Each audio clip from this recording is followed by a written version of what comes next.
Hello everyone, welcome back to my channel. আজকের রেসিপিতে আমি একটা ভিন্ন স্বাদের ডিমের রেসিপি তৈরি করে দেখাবো।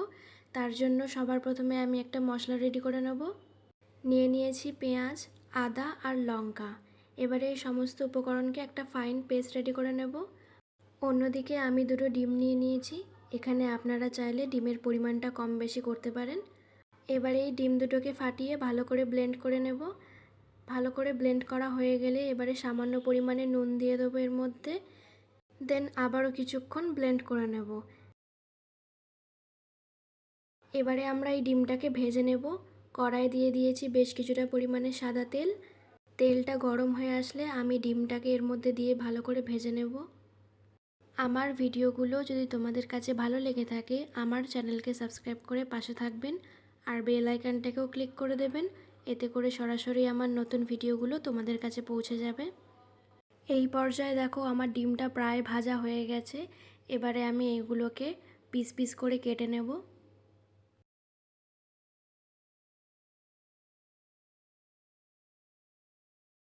এই পর্যায়ে আমার ডিমটা ভাজা হয়ে গেছে। অন্য একটা পাত্রে আমি ডিমগুলোকে তুলে রেখে দিয়েছি।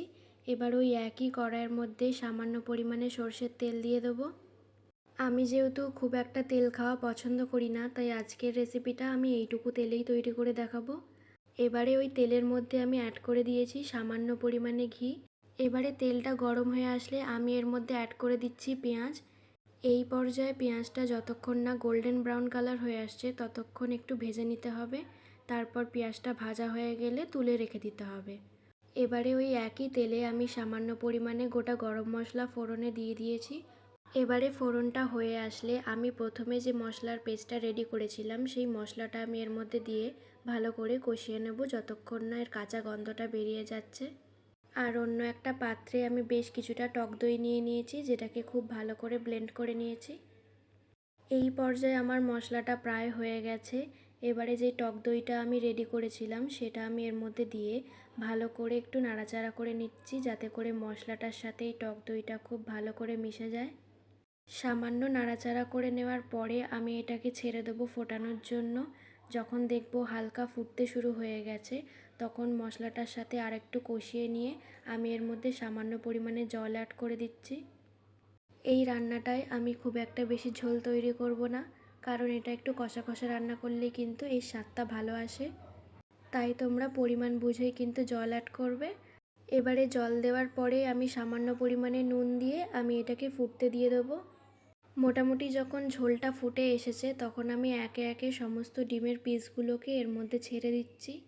এবারে ডিমগুলোর সাথে ঝোলটা যখন ভালোভাবে ফুটে আসবে আমরা প্রথমে যে পেঁয়াজটা ভেজে রেখেছিলাম সেই পেঁয়াজটা আমি এর মধ্যে অ্যাড করে দিচ্ছি। দেন সামান্য পরিমাণে নাড়াচাড়া করে হালকা একটু ফুটিয়ে নেব।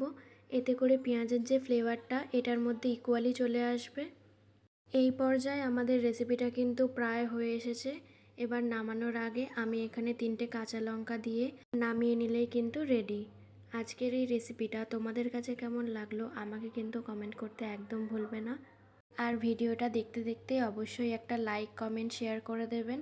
আজকের জন্য এইটুকুই। দেখা হচ্ছে নেক্সট ভিডিওতে।